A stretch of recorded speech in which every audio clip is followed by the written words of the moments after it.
Bonjour tout le monde, aujourd'hui on va de nouveau parler des histoires que j'aimerais bien voir adaptées sur grand écran. Et donc le sujet de cette vidéo sera celui des Grandes Guerres Sith.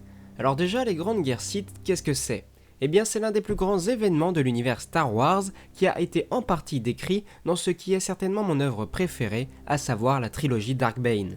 Bon, déjà je vous avoue que je ne sais pas vraiment par où commencer car il y a tellement de trucs en rapport avec cette œuvre que j'aimerais voir que c'est compliqué de choisir. Enfin bref, on va commencer par le plus simple, parler du personnage principal. Donc imaginons, puisqu'on est là pour ça, imaginons que Disney se décide de faire une adaptation des 3 romans de Drew Karpyshyn en une trilogie de films à la manière du Seigneur des Anneaux si vous voulez. Alors évidemment, il ne faudrait pas espérer que ces films récoltent un succès commercial suite aux fans assidus de la saga qui connaissent déjà cette œuvre, mais plutôt en adaptant une autre stratégie de marketing en donnant envie au grand public de se déplacer pour aller découvrir ces nouveaux personnages. Et parmi eux, nous trouvons donc Dessel, aussi appelé Dark Bane.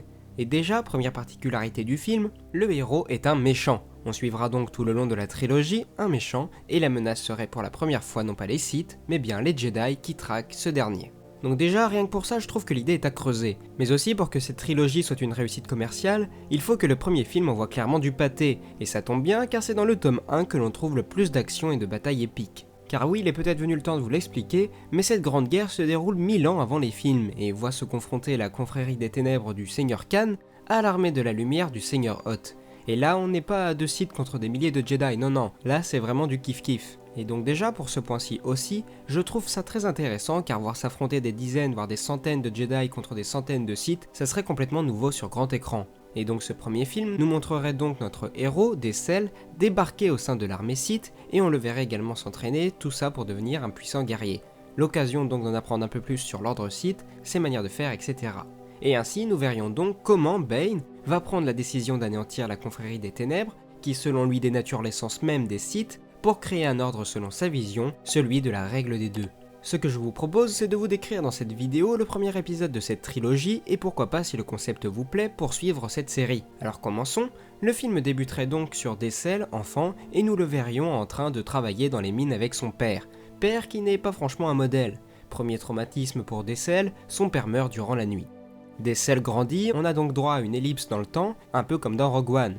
Et nous reprenons le film avec Dessel dans la vie de tous les jours, et via les autres personnages qu'il croise, comme des soldats par exemple, nous en apprenons un peu plus sur le contexte du film. Le film pose donc son ambiance, et deuxième choc pour Dessel, il se retrouve contraint à s'engager dans l'armée Sith pour échapper à une autre menace. Les années passent, Dessel devient un brillant soldat et finit par se faire repérer par un général Sith qui ressent son potentiel et décide donc de l'envoyer sur Korriban pour qu'il devienne un guerrier Sith. Nous découvrons donc Dessel qui en apprend plus sur les cultures Sith et au cours de ses recherches, il découvre des noms et plus particulièrement les traditions d'anciens Sith comme Dark Revan.